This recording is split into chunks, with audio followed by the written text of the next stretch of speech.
Um, Today we're going to continue talking about linear algebra. We're probably going to spend maybe one or two more classes on this. We're gonna, and then we'll see where we're at with regards to conics from there. Um, but to start with, I want to talk about a couple of the problems I left you guys with last time. So the last two problems, problem number 4 and problem number 5, were a little bit different. They dealt with a couple of things that we haven't actually talked about yet, which is systems of equations that have more than one solution or no solutions at all. So the first system of equations that I gave you, or sorry, number 4 was x minus 3y equals 3. And negative 3x plus 9y equals negative 9. And something to notice here is that these two equations are actually secretly the same equation. Um, and I've graphed that line up here, actually over there, on Desmos. And you can see here, if I pull it up, these are both the same equation. They overlap each other completely. So these represent the same line. Okay. This is one of the situations where you can get a weird result. The solution to this system of equations is actually best described as a line. So in this case,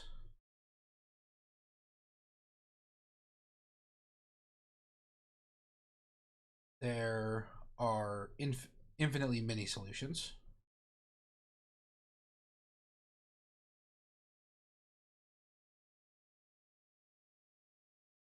And the solutions depend on the different variables, right? So we can narrow down the solutions a little bit. We can say, all right, the solutions are going to be some point x, and then also they're going to be some point if we solve one of these equations for y. Let's say we take this first one here, we get negative 3y equals 3 minus x. So y is equal to negative 3 plus 1/3 x. Or y is equal to 1/3 x. Sorry, that's not negative 3, that's negative 1. 1/3 x minus 1. So any point that takes the form x comma 1/3 of an x minus 1 is a solution. So we can state the solutions generally as x and 1/3 x minus 1.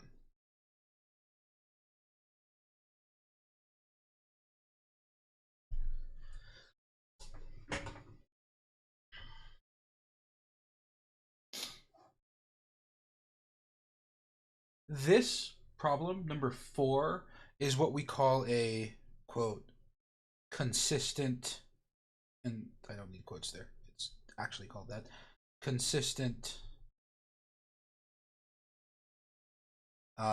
and dependent.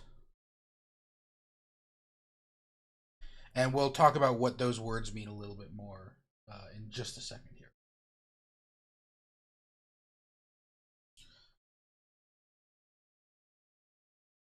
All right. Number 5 was also a weird problem, but in a different way.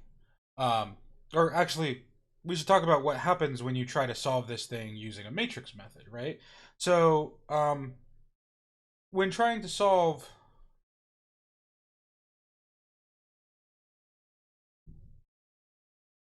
using row reduced echelon form, it was impossible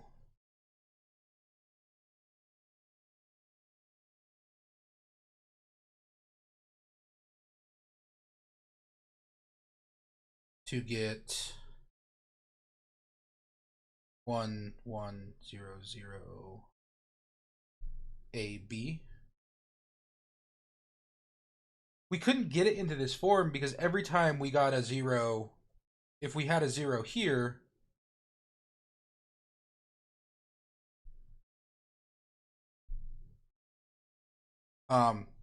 we also ended up with 1 here.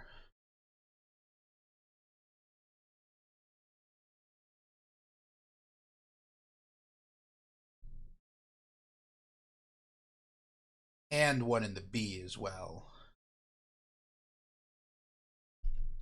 If you're row reducing a matrix and you keep inevitably running into a row of all zeros, then that means that you're in this situation.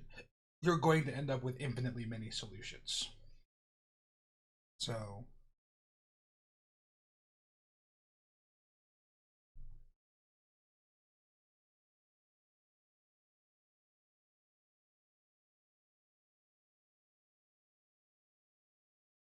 if when reducing a matrix, you get a row of all zeros, then the system has infinitely many solutions. And we'll talk about how to present that in just a little bit.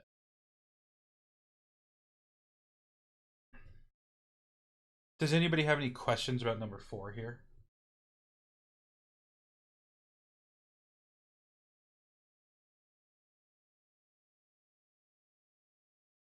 Could I get someone to just speak up really quickly so I can verify that my sound does work this time?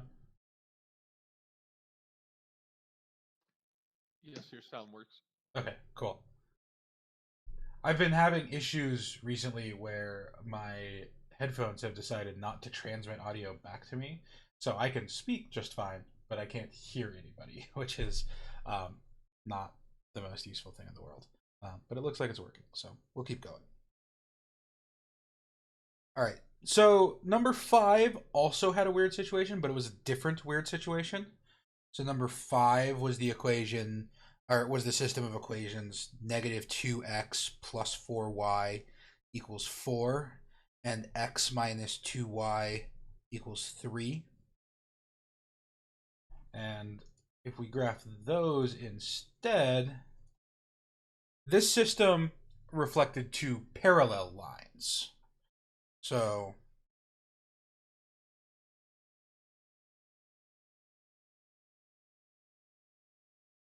I shouldn't say reflects, but is or consists of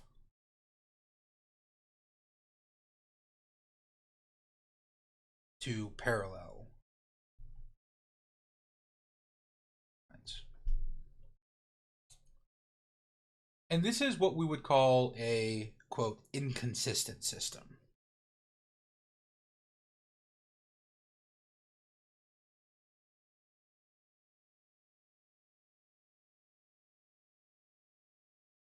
These lines are parallel. They're both right next to each other. They have the same exact slope. They go on forever and they never touch. So there is no point of intersection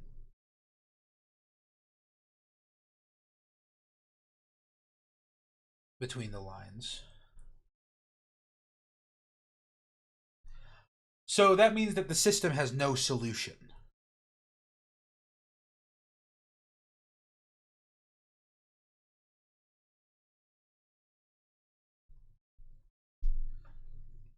Okay.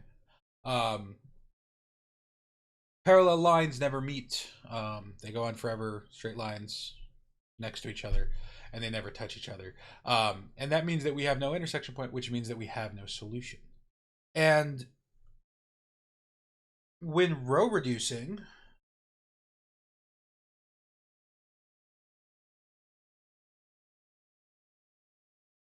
this matrix could not be put into RREF either.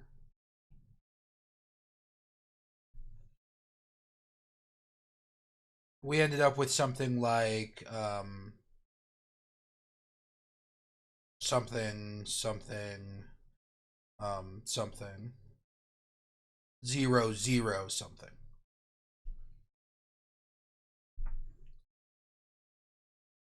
where we had 2 zeros in the bottom row in the coefficient matrix, but then we had some non-zero number here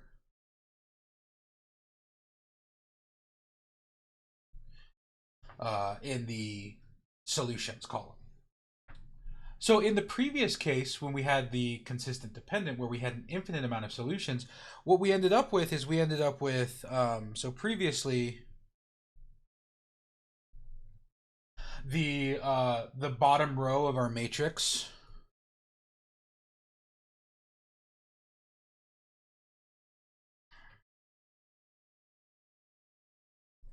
was equivalent to the equation 0x plus 0y is equal to 0, or 0 equals to 0, which is a true statement, albeit a trivial one.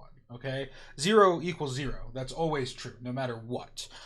So because we had that trivially true statement, that meant that we had an infinite amount of solutions. No matter what we plugged in for x and y, we ended up with a statement that was true.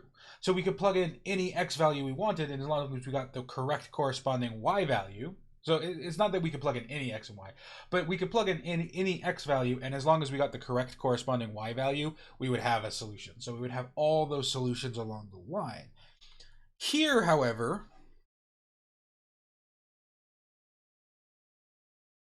our last line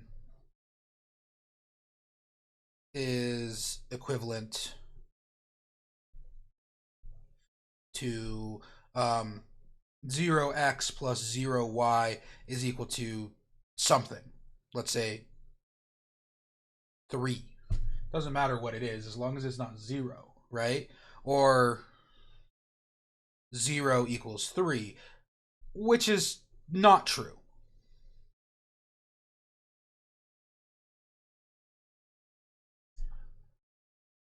No matter what value of x we plugged in, trying to find the corresponding y value leads us to a false statement. There is no y value that can make this statement true, because in order for us to find a y value that makes this statement true, 0 has to be equal to 3, which it's not. 0 is not 3, right? So because our last line is a false statement, so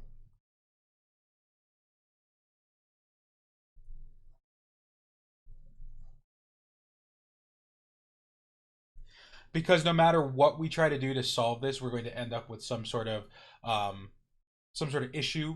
We're going to get something that's false. We have no solutions.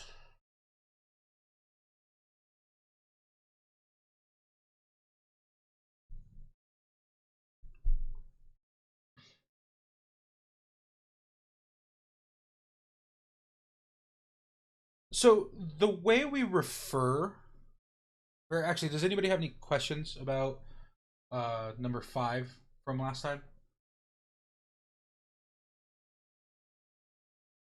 Okay. So the way we refer to solutions of systems of linear equations and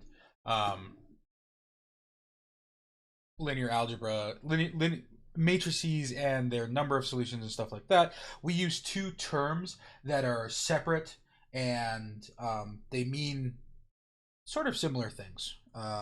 So there are two separate terms, which I had at the beginning of class up there at the top of the lecture, which is consistency and dependency.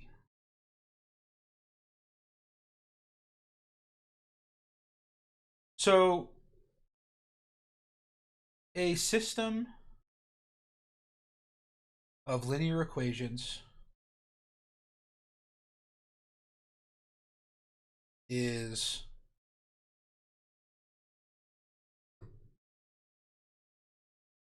consistent if there is at least one solution, and dependent if there are infinitely many solutions.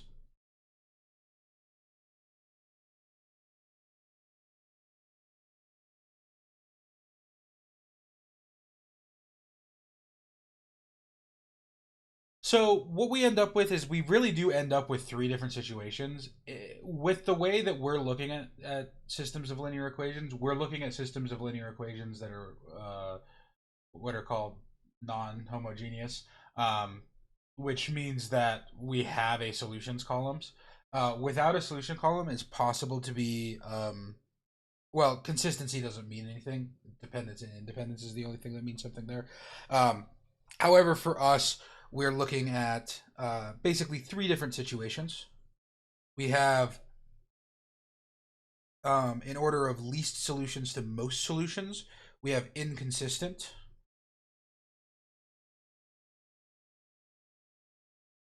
which is 0 solutions.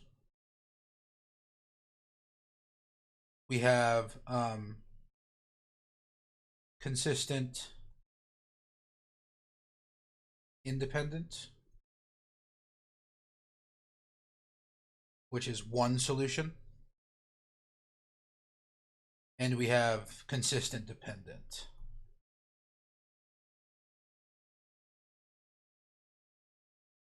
which is infinitely many solutions.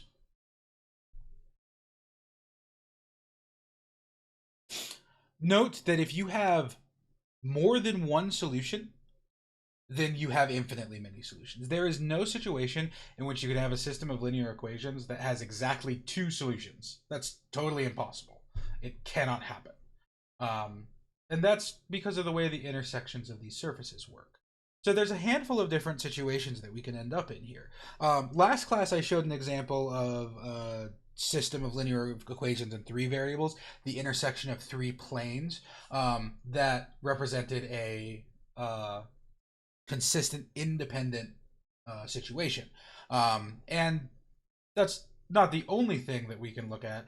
Actually, if you I don't know, look at the nearest corner of the room you're in, assuming you're in a room and none of you are outside. But the walls in your house probably meet together in a corner somewhere, the walls and the ceiling. And you can think of the walls of your house and the ceiling of your house or apartment as 3 planes.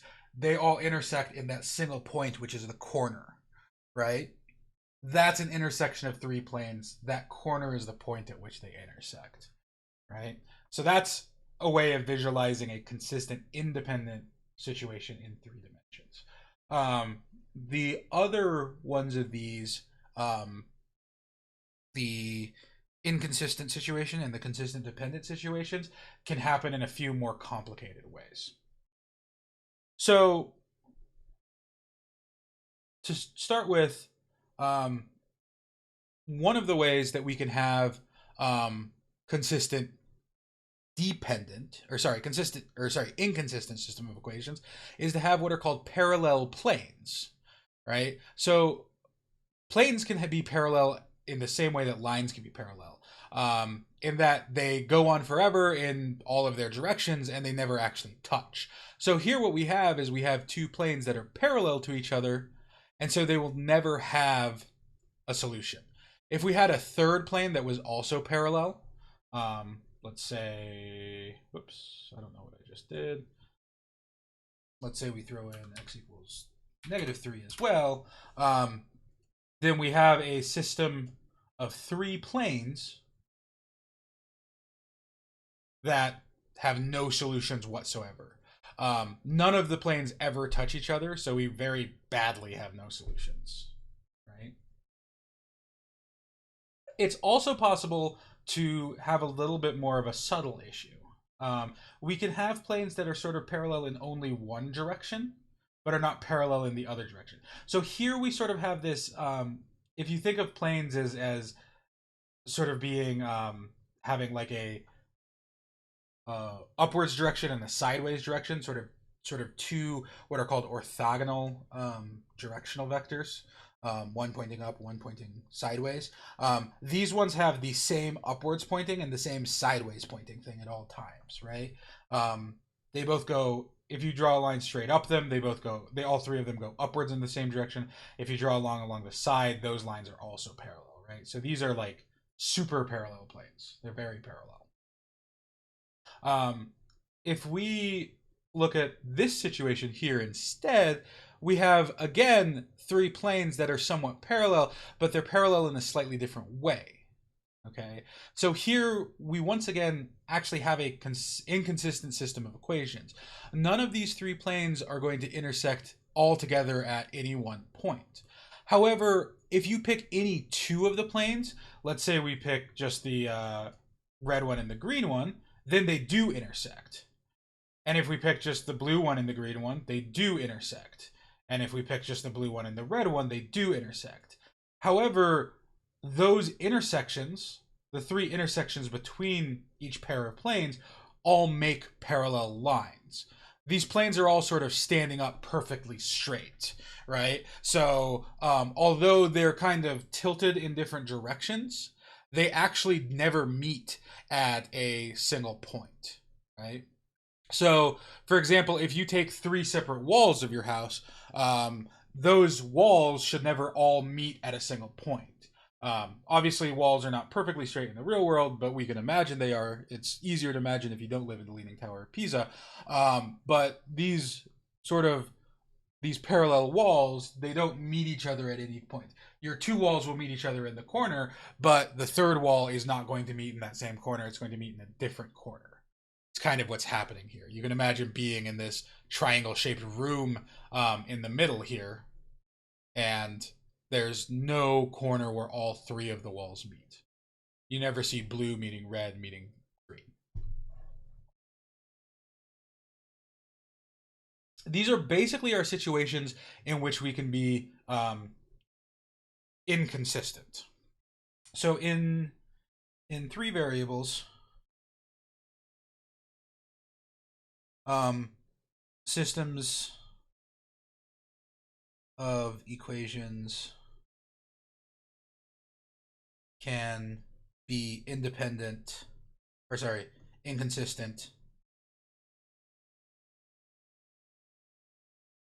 in multiple ways. And this is true of 4 variables and 5 variables and higher dimensions. We have even more axes to be parallel along. And if all of our equations are parallel along any one of those given axes, then we'll have inconsistency. So in 3 variables, our system of equations can be inconsistent in multiple different ways. However, they all share something in common.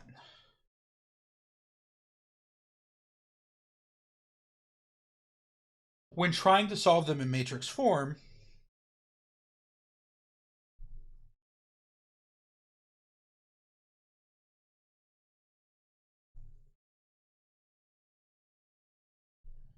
inconsistent systems of equations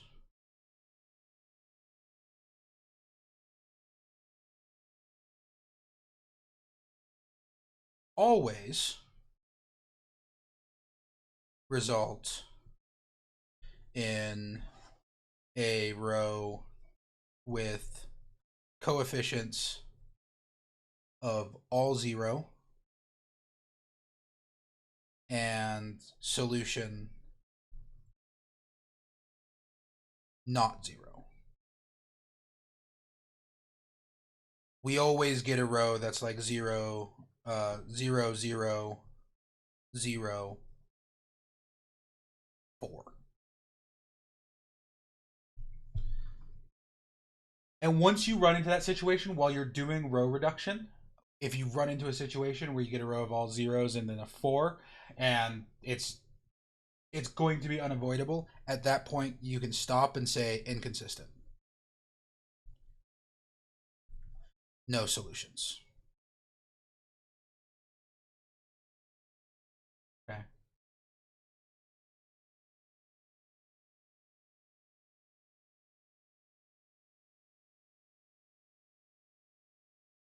So inconsistent equations are easy to spot and also easy to write the answer to. They're probably the easiest thing. You should be kind of happy when you run into an inconsistent system of equations because you can just stop and say you're done, right? There's no solution. We're good. I don't have to do anything else. Consistent dependent equations are going to be a little bit more annoying because they're going to be annoying to write the solutions to. We'll talk about that probably next class, probably not today, how to write the solutions for consistent dependent. But let's take a look at geometrically what a consistent dependent system of equations looks like in three-dimensional space. So for consistent dependent,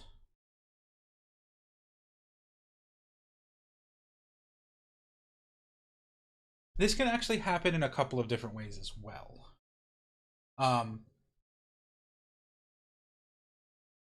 So this is sort of our example of our nice case where we are consistent and independent. We have three different planes. They all intersect at a single point right up here at x equals 0, y equals 0, z equals 1, right? The most obvious way that a system of three planes can be consistent dependent is that all three planes are actually the exact same plane. So situation one,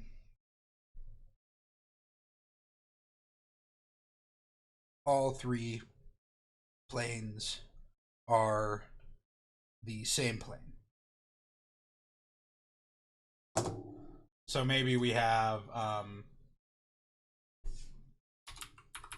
z equals 1, z equals 1, and z equals 1. So here we have three planes that all overlap right on top of each other. And this is consistent dependent. So we technically have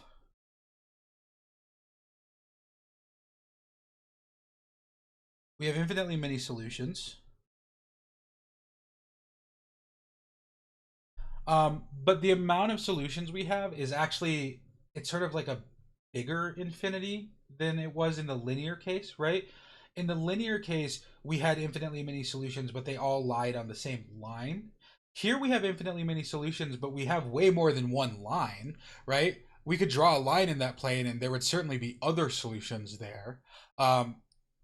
This is what we call having, so here we have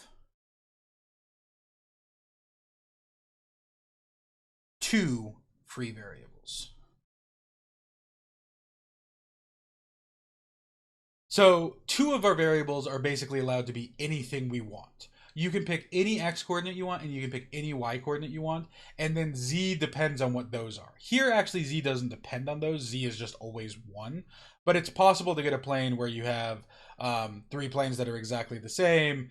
You can pick any x value you want, you can pick any y value you want, and then z is determined by that x and y value. So I haven't defined what this quote free variable means yet. We'll talk about that a little bit later. But it's, I think, kind of it's a sort of a term that illuminates its own meaning, right? A variable is free if you can choose it to be whatever you want it to. It's not fixed by some requirement. Okay. In the case where we are, that's not what I wanted to do. If we go back to what I had at first, x equals 0, maybe y equals 1. Here, we have an intersection point between these three planes, and we have no free variables because all of our variables are determined, right? Our x coordinate has to be 0, our y coordinate has to be 1, and our z coordinate has to be 1. There's no freedom in choosing what any of our variables are. When we had all three planes were exactly the same, we had two free variables. We could choose x to be whatever we wanted. We could choose y to be whatever we wanted. It was just z that was fixed.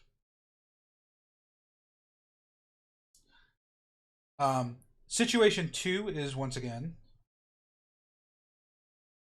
a little bit more subtle. We can have three separate planes that all meet in a line. So all three planes. So here, once again, we have three planes that are sort of parallel in one direction. They're all sort of standing straight up, right? But where they all intersect is at a single line instead of none of them intersecting, right? It's sort of like if you take the walls and in your house and you move them really, really, really, really close together. Once the walls are actually touching each other, then suddenly you're going to have an intersection between those walls, right? And all three walls will intersect in a single line. That's sort of what happened here. We kind of took our other situation and we sort of moved that blue plane in, right? So here, um, so all three planes intersect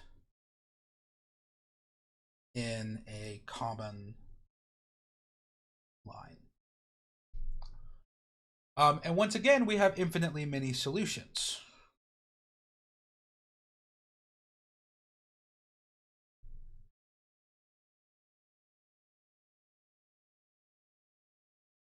But here we don't have two free variables anymore. We only have one free variable. Because if we look at this system, our x coordinate and our y coordinate both have to be 0. Z is the only thing that can be whatever it wants. We can choose any Z value we want. We can choose 4, that's on our intersection. We can choose -2, that's on our intersection, right? But X and Y both have to be 0. So this here, we have one free variable.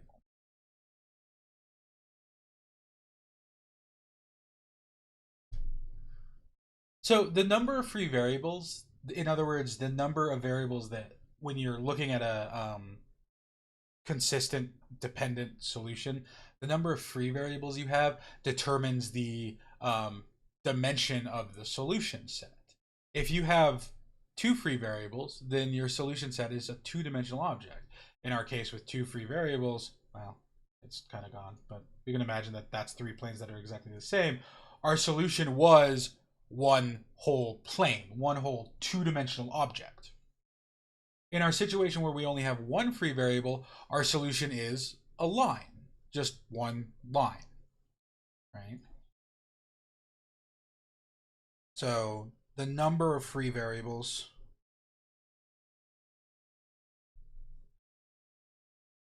determines the dimension of the solution set.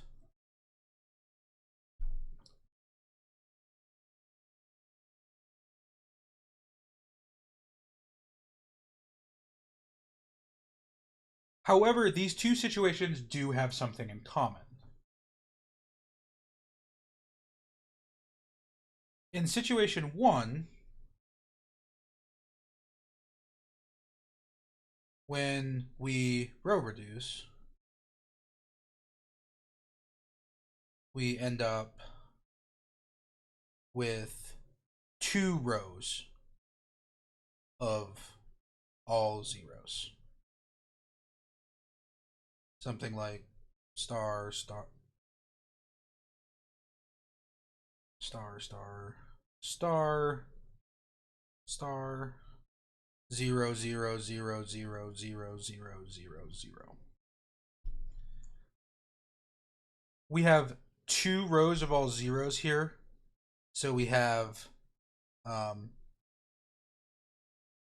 two free variables and two-dimensional solution set. We got this same trivially true statement that 0 is equal to 0 twice, not just once, but twice, which means that we actually have two different planes, or sorry, we actually have 3 planes that are exactly the same. Only one of those equations ended up mattering in the end. In situation 2,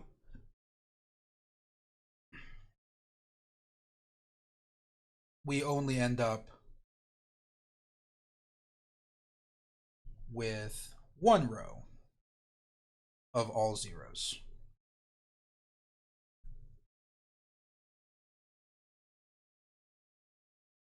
star star star star star star star star 0 0 0 0.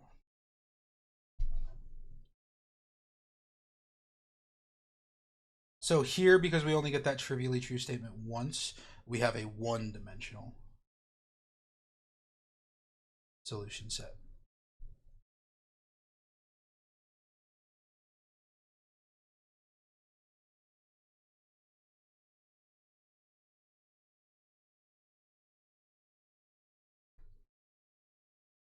Again,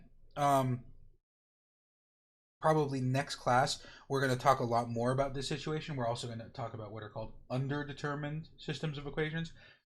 And underdetermined system equations are when you have not enough equations to actually get a definite answer. So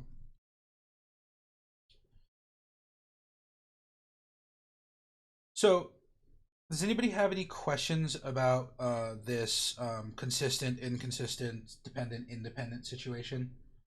Um, the big important thing I'm looking for is so I'm not going to expect you guys to be able to say, all right, I see these three equations of planes in three-dimensional space. I know exactly what that looks like in my head and I can tell what that is. What I want you to be able to do is when you're going through the process of row reduction to be able to spot, oh, hey, this is a consistent dependent system of equations. Hey, this is inconsistent or inconsistent dependent or something like that, right? And you're going to be spotting that by, as you go through the process of row reduction, you're going to run into a row where the coefficients are all zero. If the coefficients are all zeros and the solution is not zero, then you are inconsistent. You have no solutions. If you have coefficients of all zeros, but you have a zero in the solution as well, then you have a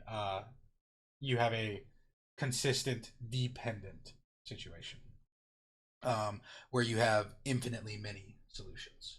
The dimension of which is determined by how many rows of that type you end up.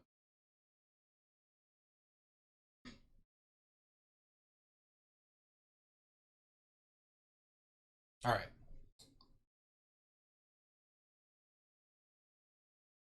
So the other thing I wanted to talk about today, um, and this is the thing that I'm going to give you guys some practice with, and it's more sort of technique for solving systems of equation, is uh, what's called Gauss-Jordan elimination. It's just a way of solving systems of equations that's a little bit less time-consuming with a matrix manipulation. So let's talk about regular row echelon form.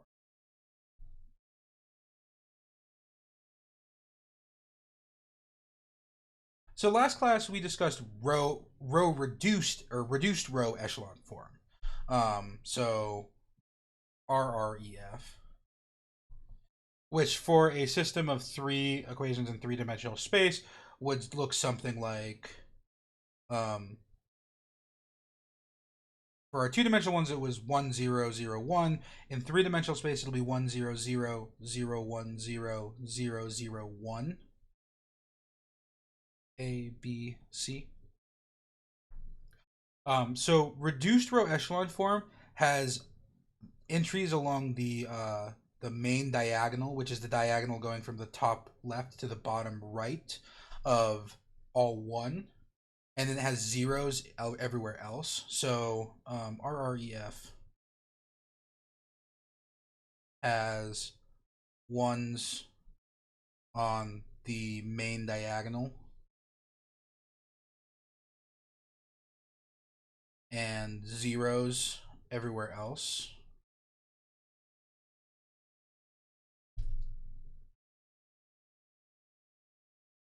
And this is really actually a it's nice. If we could get everything there every single time, then that would be really great. And if you can get it into the form that I'm about to talk about, you can get it into this form as well. It just tends to take a lot of fiddling around with row operations, and if you guys have done some row operations and worked on the practice I did last time, you can tell that that can get a little bit tedious. There can be a lot going on. It's a lot to write. Um, so instead, what we can do is we can stop at row echelon form.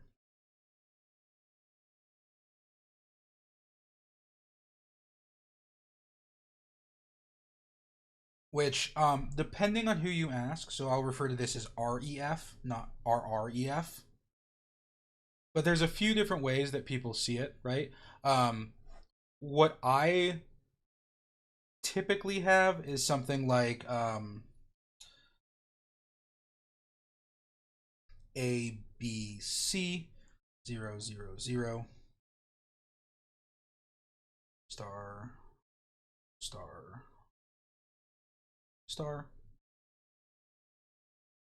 star, star, star.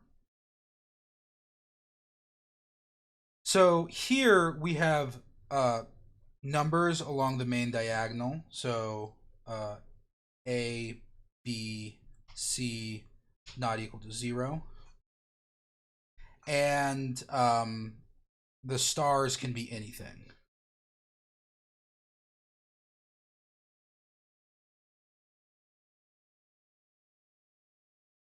Sometimes you see row echelon form as being ones along the diagonal, and then you can have anything in the stars.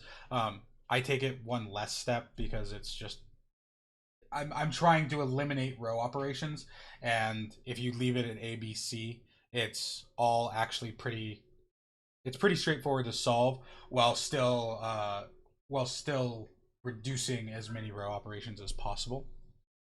Okay, so while the reduced row echelon form, with all of the ones and all of the zeros, it just hands us our solutions, right? In this case, we have x is equal to a, y is equal to b, z is equal to c. It's very clear where our solutions come from. Here, when we're in regular row echelon form, we need to do a little bit of work to get the solutions out, right? So, for example, so given the matrix in row echelon form, find the solution to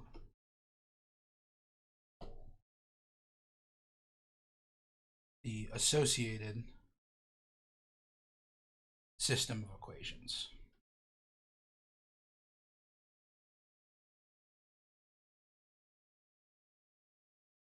So our matrix is going to be 1, 3, 13. Or sorry, 1, 3, 2, 13.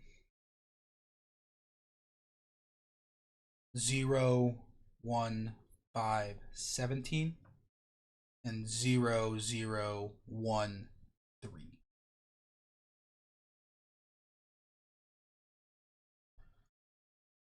So what we have here is we have 3 rows, and what we can do is we can substitute backwards through each of the 3 rows.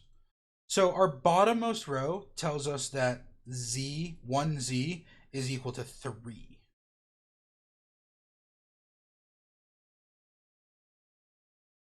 So if you remember when solving systems of equation in 2 variables with elimination, you end up back substituting to find the last answer. You could use elimination to find the second of the 2 variables as well, but it's more efficient to back substitute. Here we're mimicking that same process. Our row operations were us using elimination to solve for 1 variable, and now we're using back substitution to get our next variables. Question? Sorry. So our last line tells us that z is equal to 3. Our second line tells us that y plus 5z is equal to 17. Which means that y plus 5 times 3 is equal to 17, or y plus 15 is equal to 17, which means that y is equal to 2. We can subtract 15 from both sides, right? So now we have two of our three variables. We know y is 2 and z is 3.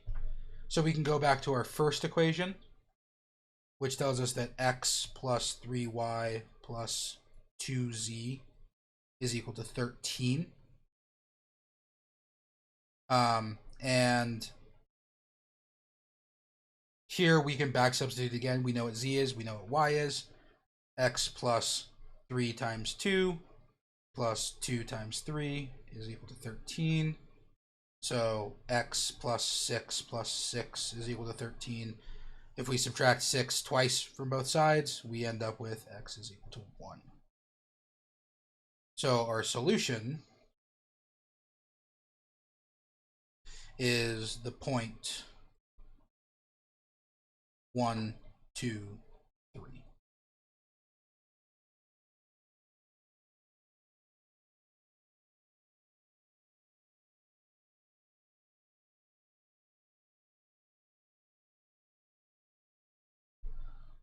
So solving our system of equations once we have this row echelon form is also pretty fast. It's not quite as fast as when we're in row reduced echelon form, but taking a matrix from row echelon form and putting it into row reduced echelon form is about as many matrix operations as it was to get it into row echelon form in the first place. So this is a lot more efficient with computational time. At least for humans. For computers, you might as well make them do the whole thing because it's all algorithmic and very nice. Memory sits where memory is supposed to sit and all that stuff. Any questions about taking this matrix in row echelon form and finding the solutions?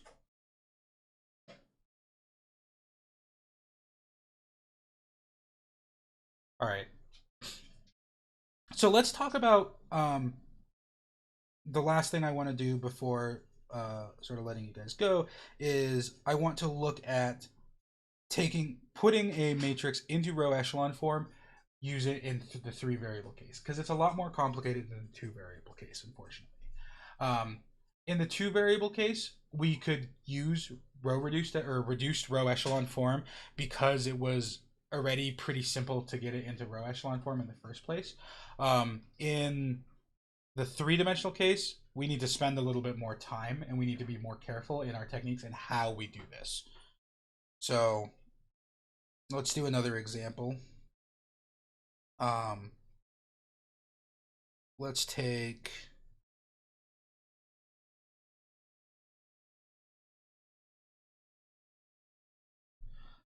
let's solve the system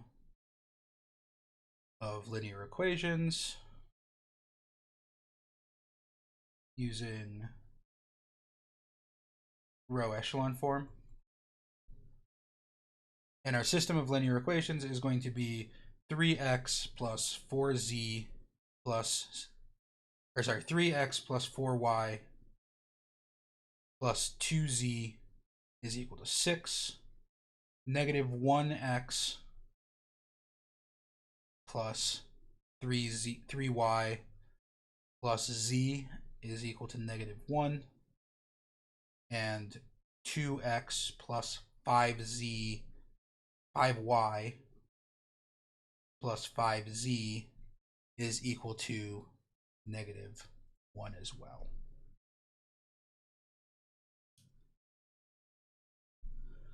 Our first step for solving our system of linear equations here is going to be to write this into a matrix. We're going to encode this information to a matrix. And this works basically the same way it did in the 2-dimensional case. Instead of taking a 2x4 matrix or 2x3 matrix, instead we're going to end up with a 3x4 augmented matrix. But we're going to carry the information over in the same exact way. We're going to pull our coefficients out. We're going to stick them in a square matrix on the left. And then we're going to pull our solutions out and put it across the line in the augmented column on the right. So our coefficients will be 3, 4, 2, negative 1, 3, 1, 2, 5, 5. And our solutions over here are the constants, 6, -1, -1.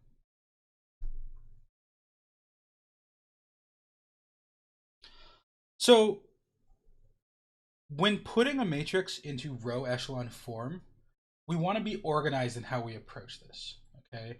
And sort of the right way to approach this sort of thing, I think, is you want to start getting a 0 in the bottom left corner. So when going into row echelon form, the important thing is that the bottom left corner needs to be a triangle of zeros. We need a 0. Let's color for just a second. We need a 0 here, we need a 0 here, and we need a 0 here. Okay? And the order in which we want to try to do this is really important. If we try to do it in the wrong order, we're going to end up overwriting our progress, which is problematic, right? So what I want to do first is I want to do my left column of zeros first, and then the right column of zeros, right? So I want to do this bottom left 0 first. I want to do the middle left 0 second. And I want to do my middle bottom 0 third. This way, I'm not going to accidentally overwrite my progress. I'm not going to accidentally undo stuff and end up in a situation. If I try to do this in the wrong order, I'm going to end up going around in circles. And I don't want to go around in circles. I don't know about you guys, but that can be really annoying to be on a problem and keep coming back to where you started. So the first thing here, I want to get a 2 in this bottom left corner. And in order to do that, I want to take the second row and add 2 copies of it to the third row. So we're going to take R3 and we're going to add 2 copies of R2 and put that down into R3. So 2R2 is -1, or sorry, -2, 6 to -2.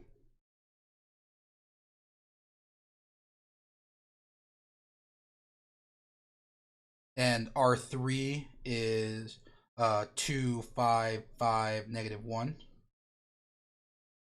So when I add them together, I get 0, 11, 7, -3.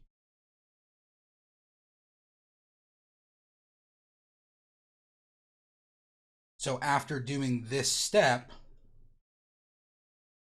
our first 2 rows haven't changed at all. 3, 4, 2, 6, -1, 3, 1, -1, 2, 5, sorry, 2, 5, 5. But our last row is different. 0, 11, 7, -3.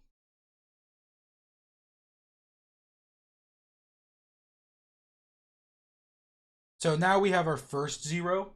We want to try not to touch row 3 at all for a little while, because we're not going to touch it again until we can get rid of this this bottom left, or this bottom middle guy. And we can't get rid of that yet. We need to get our second 0 in the left column before that. So our next target is this one.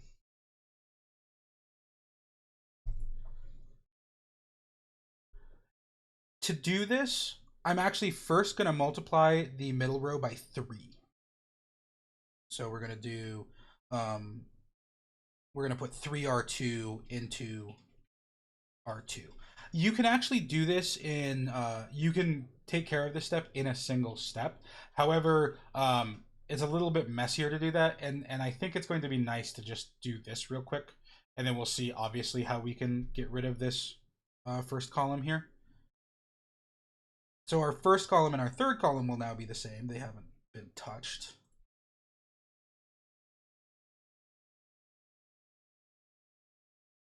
But our first and third row will be the same. They haven't been touched. But our second row is going to change. We're going to multiply the whole thing by 3. So we get -3, 9, 3, -3. And now we can add the first row and the second row together. So we can do R1 plus R2 and put that into R2. So R1 plus R2 is 3, 4, 2, 6, negative 3, 9, 3, negative 3.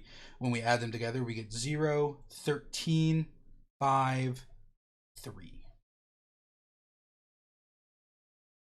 So our next matrix looks like 3, 4, 2, 6, 0, 13, 5, 3, 0, 11, 7, negative 3.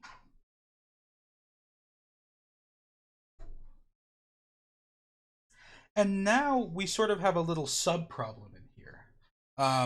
Down here in the sort of bottom right 2x3, we kind of have a little 2x2 case. And we can deal with that without, basically we're not going to touch row 1 again. So here, what we can do is we need to get rid of this 11 here. And in order to do that, I'm gonna, we could add some fractions here and take care of that. I think it's going to be a little bit more straightforward to multiply these rows, the second and the third row by things, to get sort of equal and opposite coefficients there. So I'm going to take row 2 and multiply it by 11. And I'm going to take row 3 and multiply it by negative 13.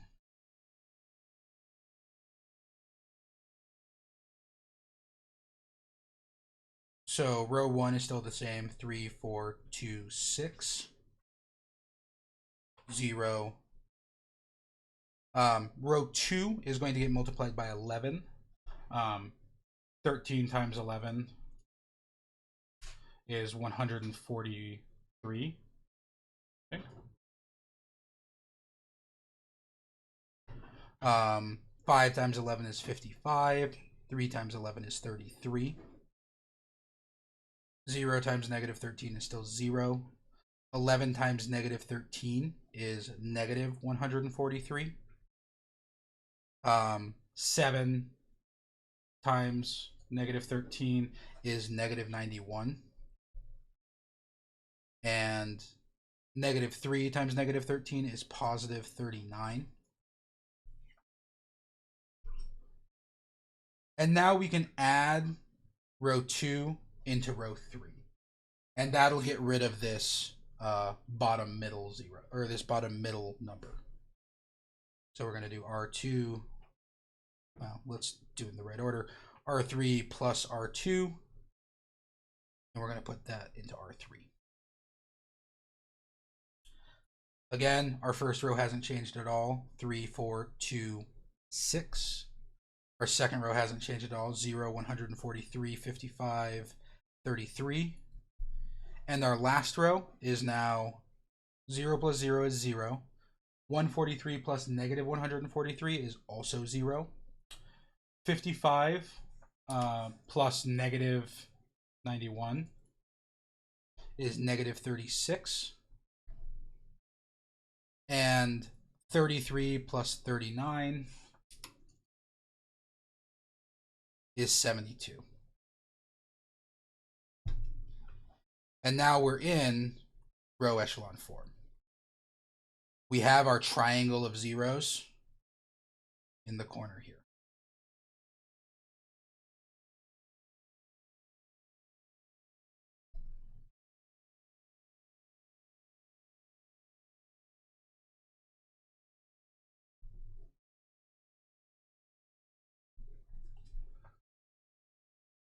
So to get that triangle again, we first started in the bottom left corner.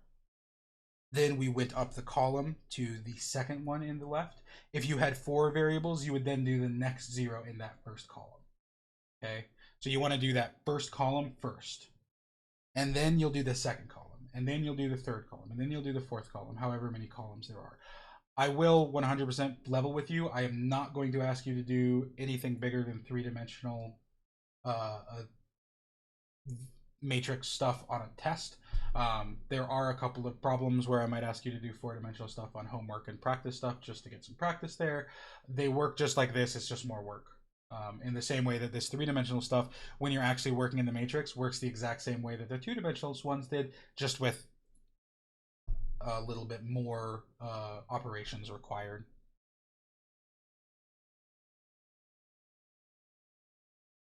So we're almost done with this problem. We haven't quite solved the system of equations yet. We still need to back substitute to find our answers. And we can start with the bottom row. The bottom row corresponds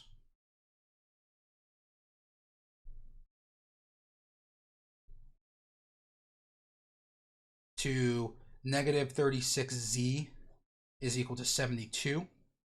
If we divide both sides by negative 36, we get that z is equal to negative 2.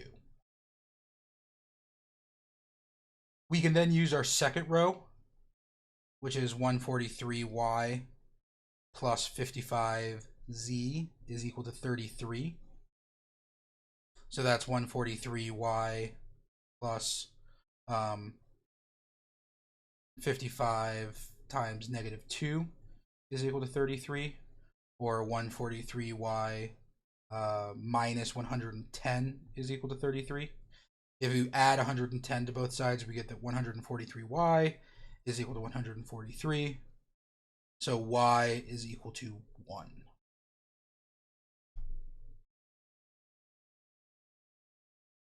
And finally, we can solve for x using the top equation. We know that 3x plus 4y plus z, sorry, 2z. Nope, yep, 2z is equal to 6.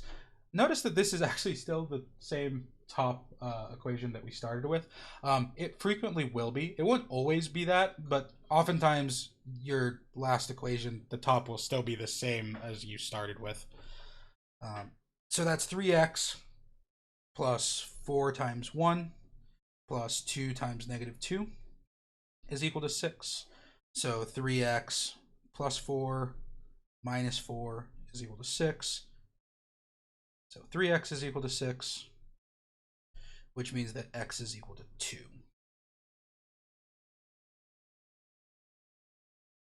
So our solution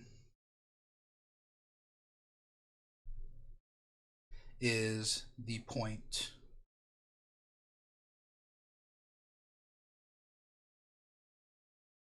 2, 1, negative 2.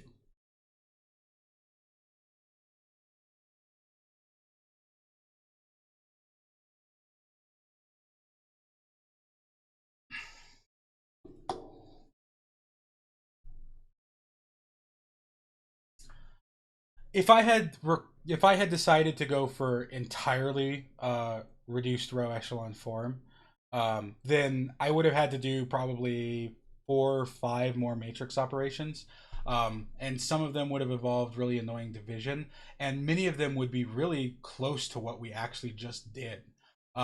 So I decided to. I think that it is generally more efficient and straightforward to aim for row echelon form rather than reduced row echelon form, especially for higher than 2 dimensions. Um, Notice that when doing my matrix operations here, I tried really hard to avoid fractions. You can do this in much less steps if you're willing to deal with more fractions. So it took me 1, 2, 3, 4, 5, 6 operations. If you're willing to deal with fractions, I think you can do this in 4 operations if you condense them as much as possible. So if that's something you're comfortable with and you feel like condensing stuff, you can. I think the typed notes that I'm going to put up involve using fractions and have much less operations. So that is another option if that's something you prefer. Does anybody have any questions about this example here, the three-dimensional one?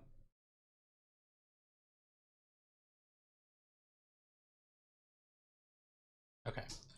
So I am going to leave you guys with a handful of practice problems. There's a handful of matrices to work on. At this point, you guys can also do, I think, all of the homework assignment. So there's a homework assignment posted that's due on Tuesday on Connect Math. It has to do mostly with these matrices, solving them. So go ahead and give those a shot. Also give the practice a try. I will be, as usual, kicking around until about 9:50, and Tommy has his help session at 10. So if you need some help, definitely try to hit us up in one of those places. And of course, you can always come see me in the math lab. The virtual math lab has been pretty quiet so far this semester, so I have plenty of time to chat with you guys about whatever it is that you need help with. Um, so I will post those. I will post those practices and some solutions for them in just a second, and I will let you guys go. So come chat with me if you guys have any questions, and otherwise I will see you guys on Tuesday.